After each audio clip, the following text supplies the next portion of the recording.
السلام علیکم ورحمۃ اللہ وبرکاتہ۔ دوستوں، اس کتاب کا نام بہار شریعت ہے، اور یہ بہار شریعت کتاب فقہ حنفی کی بہت ہی مشہور و معروف کتاب ہے۔ تقریباً نصف صدی سے یہ علماء و مدرسین کے مطالعے میں ہے، اور عوام میں بھی بہت زیادہ مشہور و معروف ہے، اور عوام میں اس کا مطالعہ بہت زیادہ کیا جاتا ہے۔ اور اس کتاب کو ریکارڈنگ کرنے کا مقصد یہ ہے کہ اس کتاب کو عوام تک پہنچایا جا سکے، اور وہ لوگ جو پڑھنا لکھنا بھی نہیں جانتے وہ اس کتاب کو سن کر اپنے اعمال کی صحت کر سکیں، اور عقائد وغیرہ دیگر دینی مسائل کو بھی جان سکیں۔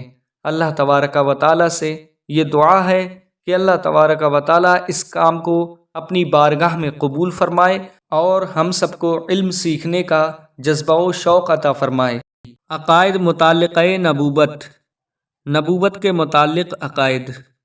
مسلمان کے لیے جس طرح ذات و صفات کا جاننا ضروری ہے کہ کسی ضروری کا انکار یا محال کا اثبات اسے کافر نہ کر دے، اسی طرح یہ جاننا بھی ضروری ہے کہ نبی کے لیے کیا جائز اور کیا واجب اور کیا محال، کہ واجب کا انکار اور محال کا اقرار موجب کفر ہے، اور بہت ممکن ہے کہ آدمی نادانی سے خلاف عقیدہ رکھے یا خلاف بات زبان سے نکالے اور ہلاک ہو جائے۔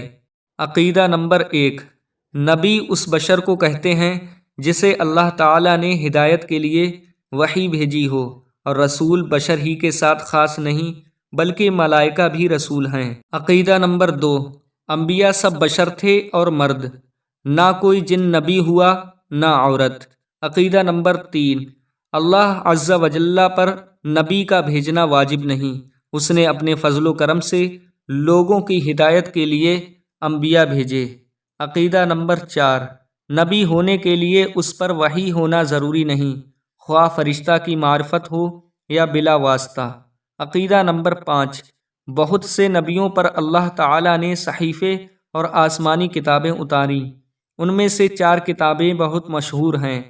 نمبر 1، تورات حضرت موسیٰ علیہ السلام پر اتری، اور دوسری زبور حضرت داؤد علیہ السلام پر، انجیل حضرت عیسیٰ علیہ السلام پر، اور قرآن عظیم کی سب سے افضل کتاب ہے، سب سے افضل رسول حضور پرنور احمد مجتبیٰ محمد مصطفیٰ صلی اللہ تعالیٰ علیہ وسلم پر۔ کلام الہی میں بعض کا بعض سے افضل ہونا، اس کے یہ معنی ہے کہ ہمارے لیے اس میں ثواب زائد ہیں، ورنہ اللہ عز و جل ایک، اس کا کلام ایک، اس میں افضل اور مفضول کی گنجائش نہیں۔ عقیدہ نمبر 6، سب آسمانی کتابیں اور صحیفے حق ہیں، اور سب کلام اللہ ہیں، ان میں جو کچھ ارشاد ہوا سب پر ایمان ضروری ہے، مگر یہ بات البتہ ہوئی کہ اگلی کتابوں کی حفاظت اللہ تعالیٰ نے امت کے سپرد کی تھی، ان سے حفاظت کا حفظ نہ ہو سکا۔ کلام الہی جیسا اترا تھا ان کے ہاتھوں میں ویسا واقعی نہ رہا، بلکہ ان کے شریروں نے تو یہ کیا کہ ان میں تحریفیں کر دیں، یعنی اپنی خواہش کے مطابق گھٹا بڑھا دیا۔ لہٰذا جب کوئی بات ان کتابوں کی ہمارے سامنے پیش ہو تو اگر وہ ہماری کتاب کے مطابق ہے ہم اس کی تصدیق کریں گے، اور اگر مخالف ہے تو یقین جانیں گے کہ یہ ان کی تحریفات سے ہے، اور اگر موافقت اور مخالفت کچھ معلوم نہیں تو حکم ہے کہ ہم اس بات کی نہ تصدیق کریں اور نہ تکذیب، بلکہ یوں کہیں آمنت باللہ و ملائکتہ و کتبہ و رسلہ، اللہ تعالیٰ اور اس کے فرشتوں اور اس کی کتابوں اور اس کے رسولوں پر ہمارا ایمان ہے۔ عقیدہ نمبر 7، چونکہ یہ دین ہمیشہ رہنے والا ہے، لہٰذا قرآن عظیم کی حفاظت اللہ تعالیٰ نے اپنے ذمہ رکھی۔ فرماتا ہے انا نحن نزلنا الذکر و انا لہ لحافظون، بے شک ہم نے قرآن اتارا اور بے شک ہم اس کے ضرور نگہبان ہیں۔ لہٰذا اس میں کسی حرف یا نقطے کی کمی بیشی محال ہے، اگرچہ تمام دنیا اس کے بدلنے پر جمع ہو جائے تو جو یہ کہے کہ اس کے کچھ پارے یا صورتیں یا آیتیں، بلکہ ایک حرف بھی کسی نے کم کر دیا یا بڑھا دیا یا بدل دیا، قطعاً کافر ہے کہ اس نے اس آیت کا انکار کیا۔ عقیدہ نمبر 8، قرآن مجید کتاب اللہ ہونے پر اپنے آپ دلیل ہے، خود اعلان کے ساتھ کہہ رہا ہے ان کنتم فی ریب مما نزلنا علی عبدنا فأتوا بسورۃ من مثلہ وادعوا شہداءکم من دون اللہ ان کنتم صادقین فإن لم تفعلوا ولن تفعلوا فاتقوا النار التي وقودها الناس والحجارہ اعدت للکافرین۔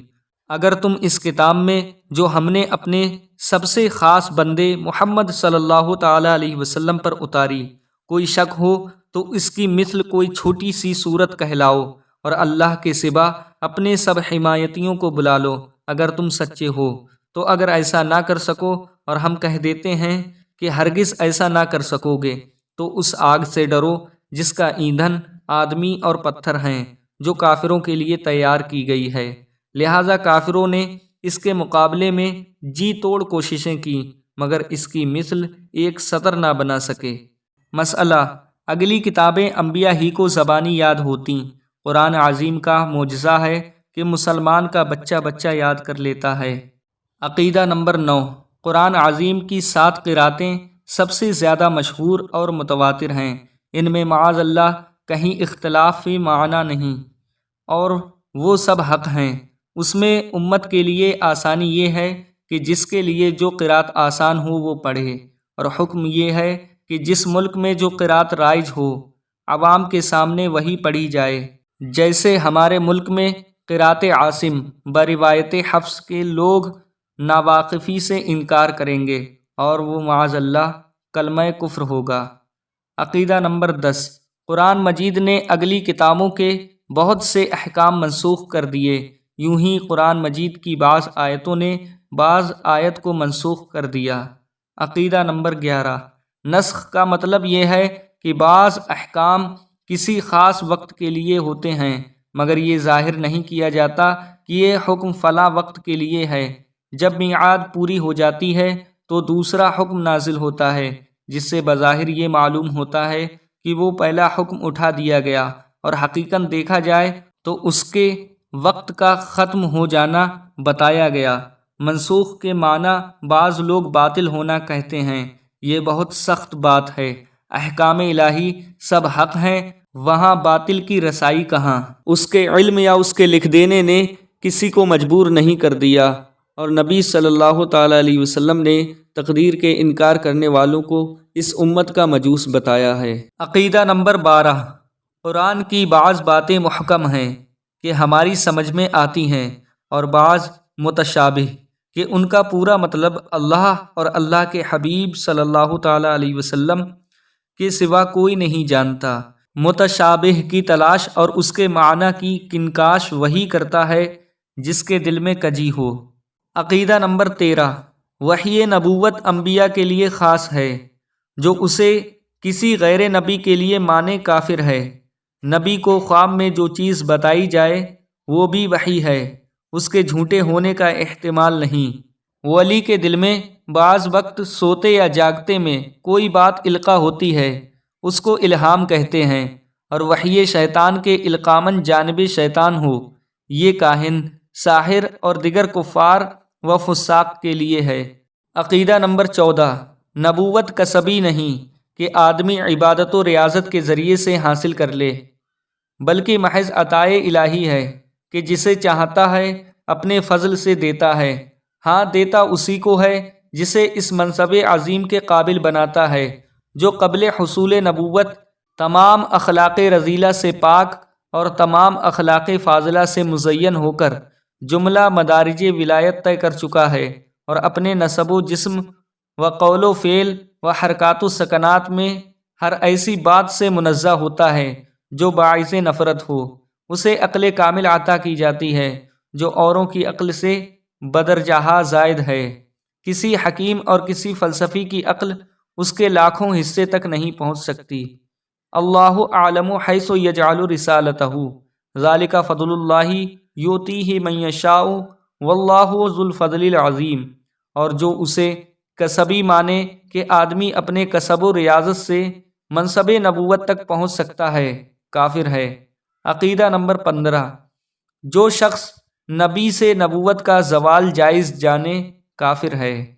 عقیدہ نمبر 16: نبی کا معصوم ہونا ضروری ہے، اور یہ عصمت نبی و ملک کا خاصہ ہے کہ نبی اور فرشتہ کے سوا کوئی معصوم نہیں۔ اماموں کو انبیاء کی طرح معصوم سمجھنا گمراہی و بددینی ہے۔ عصمت انبیاء کے یہ معنی ہے کہ ان کے لیے حفظ الہی کا وعدہ ہو لیا، جس کے سبب ان سے صدور گناہ شرعاً محال ہے، بخلاف ائمہ و اکابر اولیاء کے۔ اللہ عز و جل انہیں محفوظ رکھتا ہے، ان سے گناہ ہوتا نہیں، مگر ہو تو شرعاً محال بھی نہیں۔ عقیدہ نمبر 17، انبیاء علیہم السلام شرک و کفر اور ہر ایسے امر سے جو خلق کے لیے باعث نفرت ہو، جیسے کذب و خیانت و جہل وغیرہ، صفات ذمیمہ سے، نیز ایسے افعال سے جو وجاہت اور مروت کے خلاف ہیں، قبل نبوت اور بعد نبوت بالاجماع معصوم ہیں، اور کبائر سے بھی مطلقاً معصوم ہیں، اور حق یہ ہے کہ تعمد صغائر سے بھی قبل نبوت اور بعد نبوت معصوم ہیں۔ عقیدہ نمبر 18، اللہ تعالیٰ نے انبیاء علیہم السلام پر بندوں کے لیے جتنے احکام نازل فرمائے انہوں نے وہ سب پہنچا دیے۔ جو یہ کہے کہ کسی حکم کو کسی نبی نے چھپا رکھا تقیہ یعنی خوف کی وجہ سے یا اور کسی وجہ سے نہ پہنچایا، کافر ہے۔ عقیدہ نمبر 19، احکام تبلیغیہ میں انبیاء سے سہو و نسیان محال ہے۔ عقیدہ نمبر 20، ان کے جسم کا برص و جذام وغیرہ ایسے امراض سے جن سے تنفر ہوتا ہے پاک ہونا ضروری ہے۔ عقیدہ نمبر 21، اللہ عز و جل نے انبیاء علیہم السلام کو اپنے غیوب پر اطلاع دی۔ زمین و آسمان کا ہر ذرہ ہر نبی کے پیش نظر ہے، مگر یہ علم غیب کہ ان کو ہے اللہ عز و جل کے دیے سے ہے، لہٰذا ان کا علم عطائی ہوا، اور علم عطائی اللہ عز و جل کے لیے محال ہے کہ اس کی کوئی صفت، کوئی کمال کسی کا دیا ہوا نہیں ہو سکتا، بلکہ ذاتی ہے۔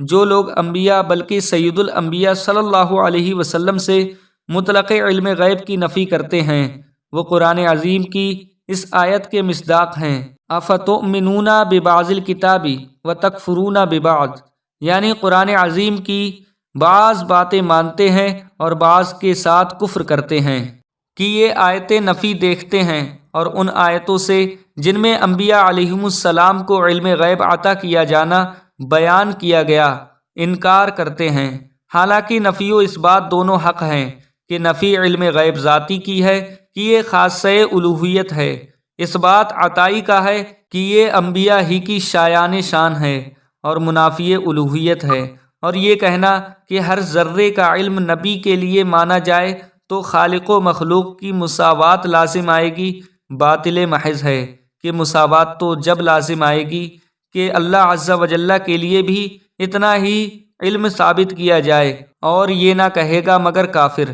ذرات عالم متناہی ہیں اور اس کا علم غیر متناہی، ورنہ جہل لازم آئے گا، اور یہ محال ہے کہ خدا جہل سے پاک، نیز ذاتی و عطائی کا فرق بیان کرنے پر بھی مساوات کا الزام دینا صراحتاً ایمان و اسلام کے خلاف ہے کہ اس فرق کے ہوتے ہوئے مساوات ہو جایا کرے تو لازم کہ ممکن و واجب و وجود میں معاذ اللہ مساوی ہو جائیں، کہ ممکن بھی موجود ہے اور واجب بھی موجود، اور وجود میں مساوی کہنا صریح کفر، کھلا شرک ہے۔ انبیاء علیہم السلام غیب کی خبر دینے کے لیے ہی آتے ہیں کہ جنت و نار و حشر و نشر و عذاب و ثواب غیب نہیں تو اور کیا ہے؟ ان کا منصب ہی یہ ہے کہ وہ باتیں ارشاد فرمائیں جن تک عقل و حواس کی رسائی نہیں، اور اسی کا نام غیب ہے۔ اولیاء کو بھی علم غیب عطائی ہوتا ہے مگر بواسطہ انبیاء کے۔ عقیدہ نمبر 22، انبیاء کرام تمام مخلوق یہاں تک کہ رسل ملائکہ سے افضل ہیں۔ ولی کتنا ہی بڑے مرتبے والا ہو کسی نبی کے برابر نہیں ہو سکتا۔ جو کسی غیر نبی کو کسی نبی سے افضل یا برابر بتائے کافر ہے۔ عقیدہ نمبر 23، نبی کی تعظیم و توقیر فرض عین بلکہ اصل تمام فرائض ہے، کسی نبی کی ادنا توہین یا تکذیب کفر ہے۔ عقیدہ نمبر 24، حضرت آدم علیہ السلام سے ہمارے حضور سید عالم صلی اللہ علیہ وسلم تک اللہ تعالی نے بہت سے نبی بھیجے، بعض کا صریح ذکر قرآن مجید میں ہے اور بعض کا نہیں، جن کے اسماء طیبہ بالتصریح قرآن مجید میں ہیں وہ یہ ہیں: حضرت آدم علیہ السلام، حضرت نوح علیہ السلام، حضرت ابراہیم علیہ السلام، حضرت اسماعیل علیہ السلام، حضرت اسحاق علیہ السلام، حضرت یعقوب علیہ السلام اور حضرت یوسف علیہ السلام، حضرت موسیٰ علیہ السلام، حضرت ہارون علیہ السلام، حضرت شعیب علیہ السلام، حضرت لوط علیہ السلام، حضرت ہود علیہ السلام، حضرت داؤد علیہ السلام، حضرت سلیمان علیہ السلام، حضرت ایوب علیہ السلام اور حضرت زکریا علیہ السلام، حضرت یحییٰ علیہ السلام، حضرت عیسیٰ علیہ السلام، حضرت الیاس علیہ السلام، حضرت الیسع علیہ السلام، حضرت یونس علیہ السلام، حضرت ادریس علیہ السلام، حضرت ذوالکفل علیہ السلام، حضرت صالح علیہ السلام اور حضرت عزیر علیہ السلام اور حضور سید المرسلین محمد الرسول اللہ صلی اللہ علیہ وسلم۔ عقیدہ نمبر 25۔ حضرت آدم علیہ السلام کو اللہ تعالیٰ نے بے ماں باپ کے مٹی سے پیدا کیا اور اپنا خلیفہ کیا اور تمام اسماء و مسمیات کا علم دیا۔ ملائک کو حکم دیا کہ ان کو سجدہ کریں، سب نے سجدہ کیا۔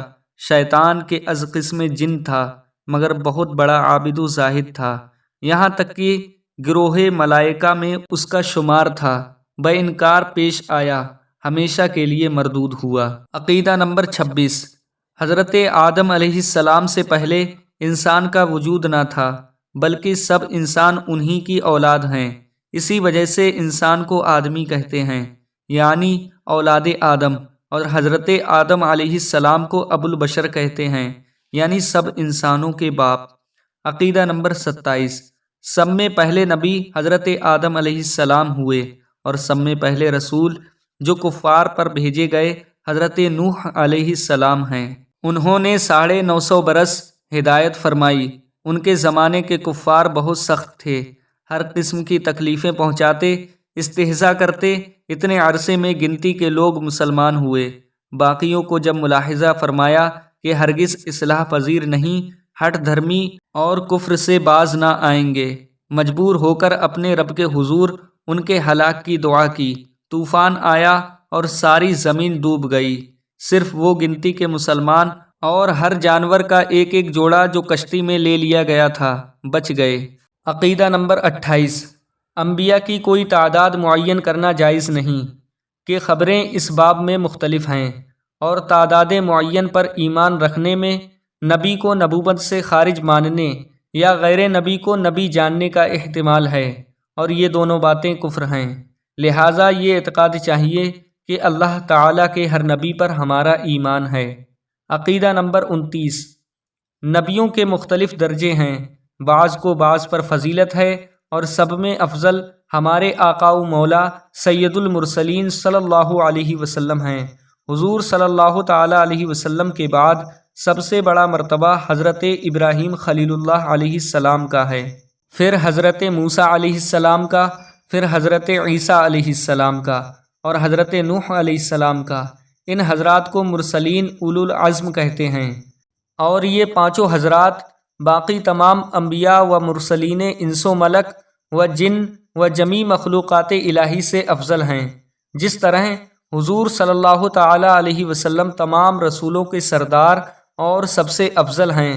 بلا تشبیہ حضور صلی اللہ تعالیٰ علیہ وسلم کے صدقے میں حضور صلی اللہ تعالیٰ علیہ وسلم کی امت تمام امتوں سے افضل ہے۔ عقیدہ نمبر 30۔